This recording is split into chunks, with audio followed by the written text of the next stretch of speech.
मेरे सभी प्यारे भाइयों एवं बहनों को नमस्कार।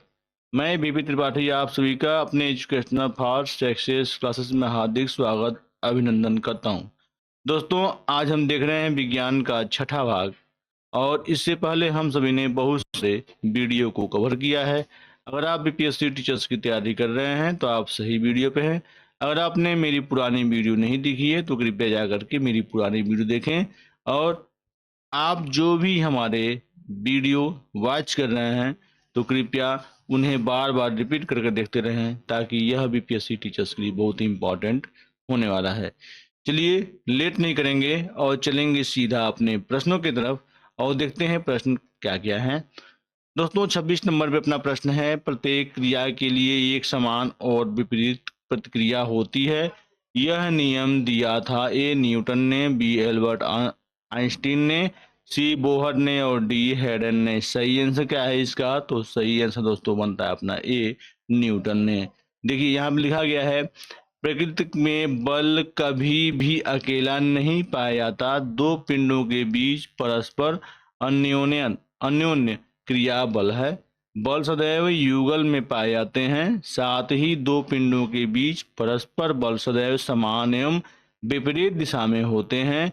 न्यूटन ने इस धारणा को गति के तृतीय नियम के रूप में व्यक्त किया है, जो इस प्रकार है, प्रत्येक क्रिया की सदैव समान एवं विपरीत दिशा में प्रतिक्रिया होती है। चलते हैं नेक्स्ट क्वेश्चन के तहत। नेक्स्ट क्वेश्चन 27 नंबर हमारा है, केंद्राभिमुखी बल किसके लिए जिम्मेदार है? ए अंतरिक्ष में वस्तु की स्वतंत्र गति, बी वस्तु को वृत्ताकार पथ पर गतिमान रखना, सी वस्तु को सीधी रेखा के साथ उड़ाना, डी उपयुक्त में से एक से अधिक, उपयुक्त में से कोई नहीं। देखते हैं सही आंसर क्या है। तो सही आंसर होगा दोस्तों अपना बी, वस्तु को वृत्ताकार पथ पर गतिमान रखना। चलते हैं नेक्स्ट 28 नंबर के तहत। देखिए दोस्तों, अगर हम व्याख्या को पढ़ें तो लिखा गया है, एक समान वृत्तीय गति में गति स्थिर होती है लेकिन दिशा बदलती है। दिशा वेग बदलने के लिए जिस बल की आवश्यकता होती है उसे अभिकेंद्र बल कहते हैं।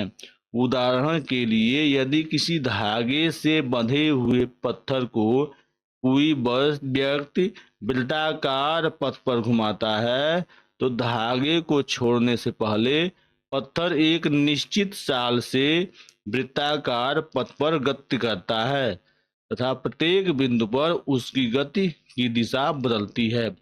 दिशा के परिवर्तन में वेग परिवर्तन या त्वरण सम्मिलित है, जिस बल के कारण यह त्वरण होता है तथा जो पत्थर को वृत्ताकार पथ में गतिशील रखता है वह बल केंद्र की ओर लगता है। इस बल को अभिकेंद्र बल कहते हैं। यह इस बल की अनुपस्थिति में पत्थर एक सरल रेखा में मुक्त रूप से गतिशील हो जाता है। पृथ्वी के चारों ओर चंद्रमा की गति अभिकेंद्र बल के कारण है। अभिकेंद्र बल पृथ्वी के आकर्षण बल के कारण ही मिल पाया है। यदि ऐसा कोई बल न हो तो चंद्रमा एक समान गति से सरल रेखीय पथ पर चलता रहेगा। चलते हैं अब नेक्स्ट क्वेश्चन के तहत। नेक्स्ट क्वेश्चन क्या है उसको देखते हैं। देखिए दोस्तों, अगर आप बीपीएससी टीचर्स की तैयारी कर रहे हैं तो आप मेरी पूरी वीडियो ध्यान से देखें, क्योंकि आपके लिए मेरी पूरी वीडियो इम्पॉर्टेंट होने वाली है। देखिए यहाँ पे दोस्तों है 28 नंबर का क्वेश्चन है आपके समझ, एक प्रभावी, देखिए एक प्रभावी कार्योलिस बल किस कारण होता है? ए सौर प्रणाली, बी पृथ्वी की का घूर्णन, सी पृथ्वी का आंतरिक भाग, डी कोलोराडो और खाड़ी धारा, ई उपयुक्त में से कोई नहीं, उपयुक्त में से एक से अधिक। देखते हैं सही आंसर क्या है। तो सही आंसर होने वाला है बी, पृथ्वी का घूर्णन जो है वो आपका आंसर इसका कारण होगा।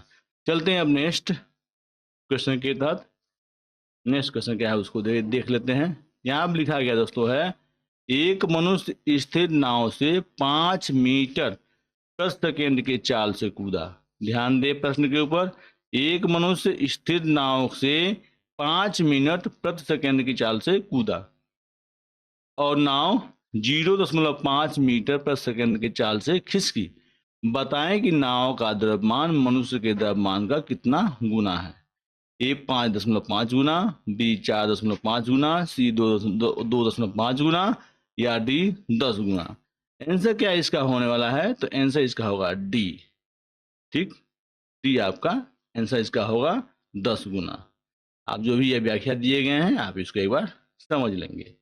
चलते हैं 30 नंबर के तहत। 30 नंबर दिया है दोस्तों, एक ट्रक, एक कार और एक मोटरसाइकिल की गतिज ऊर्जाएं समान हैं। यदि समान अवरोधक बल लगाए जाएं तो वे क्रमशः एक्स वाई और जेड की दूरी पर रुके तो एक्स वाई पहला में आप देख रहे हैं ऑप्शन, दूसरा ऑप्शन, तीसरा ऑप्शन और आपका चौथा ऑप्शन। ए एक्स बड़ा है वाई से, वाई बड़ा है जेड से। बी एक्स छोटा है वाई से और बड़ा वाई छोटा है जेड से। इसका आंसर क्या होने वाला है? सी ऑप्शन देखना है, डी ऑप्शन भी आप देखना है। इसका आंसर आपका सी, एक्स बराबर है वाई और वाई बराबर है जेड। देखिए यहाँ पे आप पूरा लिखा गया है। यदि किन्हीं वस्तुओं की गतिज ऊर्जा समान है और उन पर समान अवरोधक बल लगाए जाएं तो वे समान दूरी पर ही रुकेगी। अतः एक्स वाई और जेड आपस में बराबर होंगे। चलते हम नेक्स्ट 31 नंबर के तहत। 31 नंबर क्या है? दो समान द्रव्यमान की वस्तुओं की गतिज ऊर्जाओं का अनुपात 4:9 है तो उनके वेगों का अनुपात होगा। आंसर क्या होने वाला है? तो चलिए देखते हैं। पहले ऑप्शन देखते हैं, उसके बाद इसका आंसर देखेंगे। देखिए ए आपका है 4:9, बी है आपका 2:3 और सी है आपका 16:81 और डी आपका है कड़ी में 2 संबंधे कड़ी में 3। सही आंसर क्या होगा इसका? तो देखते हैं। सही आंसर होने वाला आपका बी, 2:3 का अनुपात सही आंसर होगा। देखिए ये आपकी पूरे आपके व्याख्या दिए गए हैं, आप इस व्याख्या की बस समझ लेंगे। इसका आप सभी स्क्रीनशॉट रख लें। चलते हैं अब नेक्स्ट क्वेश्चन के तहत। नेक्स्ट क्वेश्चन क्या है उसको एक बार देख लेते हैं। देखिए देखिए 32 नंबर है आपके समझ। साइकिल और कारों में बॉल बेयरिंग का प्रयोग होता है क्योंकि ए पहिया और दूरी के बीच स्पर्श का वास्तविक क्षेत्र बढ़ जाता है, बी पहिया और धुरी के बीच स्पर्श संस्पर्श का प्रभावी क्षेत्र बढ़ जाता है, सी पहिया और दूरी के बीच संसर्ग का प्रभावी क्षेत्र घट जाता है, डी उपयुक्त कथनों में से कोई नहीं। इसका आंसर क्या होगा? तो देखते हैं। इसका आंसर आपका होगा सी, पहिया और धुरी के बीच स्पर्श का प्रभावी क्षेत्र घट जाता है। क्यों? देखते हैं। यहाँ पे लिखा गया है बॉल बेयरिंग में प्रयोग से पहिए और धुरी के बीच संसर्ग का प्रभावी क्षेत्र घट जाता है। स्पर्श क्षेत्र के घटने से घर्षण बल कम लगता है। चलते हैं नेक्स्ट 33 नंबर के तहत। 33 नंबर है बॉल बेयरिंग का उपयोग स्थैतिक घर्षण को निम्नलिखित में से किसमें परिवर्तन करने के लिए किया जाता है? ए रोलिंग घर्षण, बी कर्षण। चलते हैं नेक्स्ट ऑप्शन के तहत। नेक्स्ट ऑप्शन देखते हैं क्या होने वाला है, उसके बाद चलेंगे इसके व्याख्या के तरफ।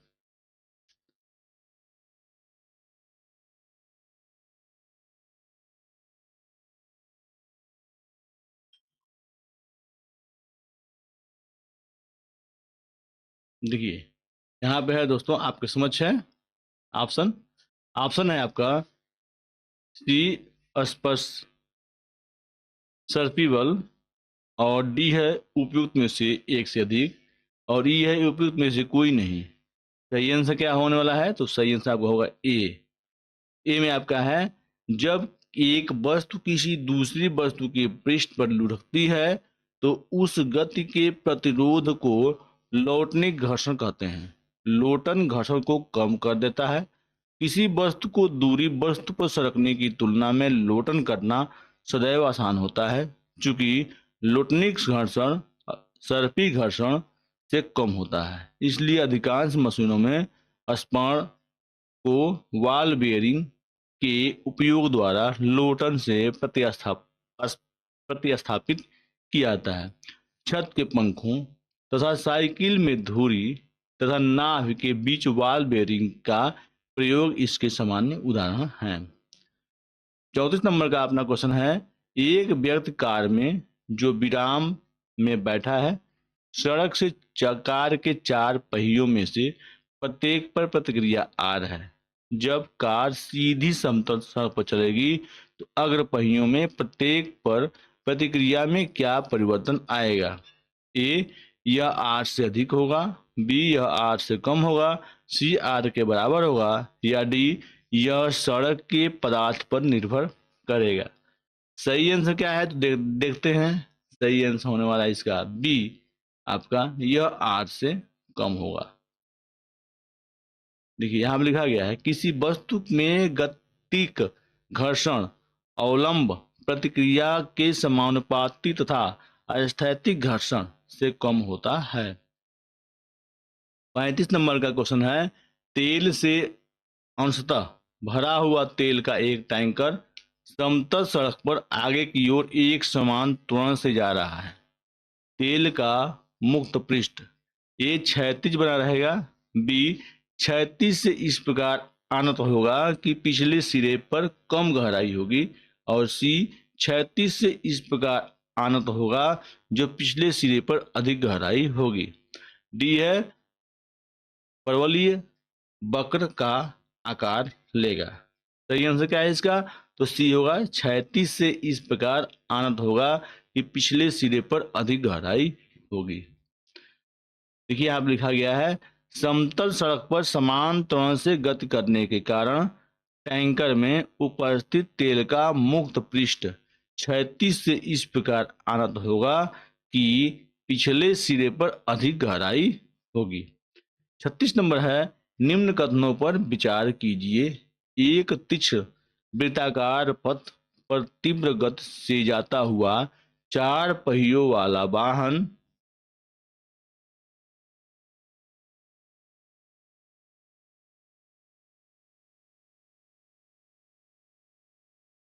एक नंबर बाहरी पहियों पर उल्टेगा, बी अंदर के पहियों पर उल्टेगा, सी बाहर के तरफ फिसलेगा, चौथा अंदर की तरफ फिसलेगा।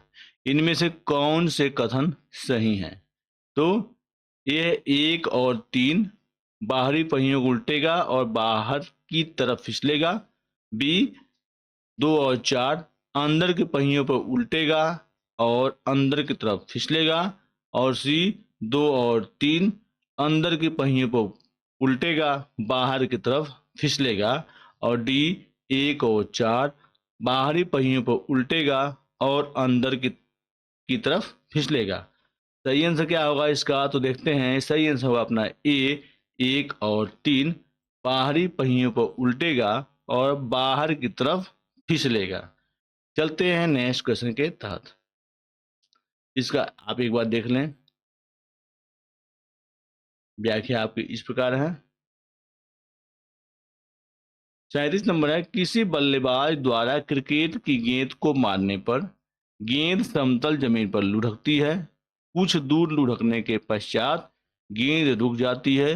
गेंद रुकने के लिए धीमी होती है क्योंकि ए बल्लेबाज ने गेंद को पर्याप्त प्रयास से हिट नहीं किया, बी वेग गेंद पर लगाए गए बल के समानुपाती है, और सी गेंद पर गति की दिशा के विपरीत एक बल कार्य कर रहा है, डी गेंद पर कोई असंतुलित बल कार्यरत नहीं है अतः गेंद विरामावस्था में आने के लिए प्रयासरत है। इसका सही आंसर क्या होगा? तो देखते हैं। सी होगा, गेंद पर गति की दिशा के विपरीत पर बल कार्य कर रहा है। चलते हैं नेक्स्ट क्वेश्चन पे। देखिए आप लिखा गया है, समतल जमीन एवं गेंद के मध्य उपस्थित घर्षण बल गेंद की गति की विपरीत दिशा में कार्य करता है, अतः गेंद कुछ दूर लुढ़कने के पश्चात रुक जाती है। चलते हैं 38 नंबर के तहत।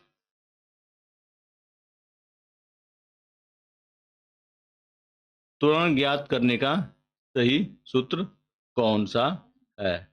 तो हम जानते हैं इसका आंसर क्या होगा, तो अपना ए इसका आंसर अपना हो रहा है। चलते हैं नेक्स्ट क्वेश्चन के तहत। नेक्स्ट क्वेश्चन क्या है उसको एक बार देख लेते हैं।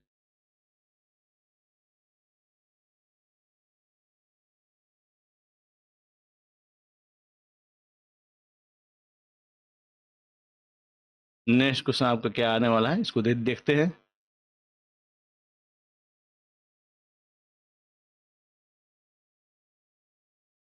नेक्स्ट क्वेश्चन है वॉशिंग मशीन का कार्य सिद्धांत है। ए अपकेंद्रण, बी अपोहन, सी उत्क्रम परासरण और डी विसरण। इसका सही आंसर क्या होगा तो देखते हैं। सही आंसर होने वाला है दोस्तों ए अपकेंद्रण। ये इनकी परिभाषा है, आप एक बार इसका जरूर आप सभी इसका स्क्रीनशॉट ले लें। चलते हैं नेक्स्ट क्वेश्चन के तहत 40 नंबर पे। ये हमारा आज का लास्ट क्वेश्चन होने वाला है। देखिए, मथने के पश्चात क्रीम का दूध से पृथक हो जाने का कारण है ए गुरुत्वाकर्षण बल, बी संस संसर्जक बल और सी अपकेंद्री बल।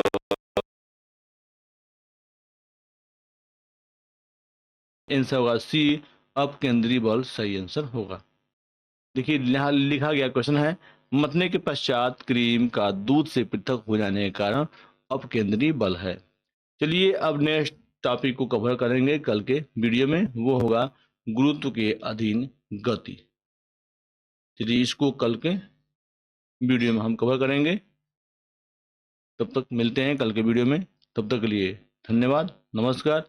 अगर मेरी वीडियो आपको अच्छी लगी हो तो एक बार मेरी वीडियो को लाइक कर दें और चैनल को सब्सक्राइब कर लें। धन्यवाद।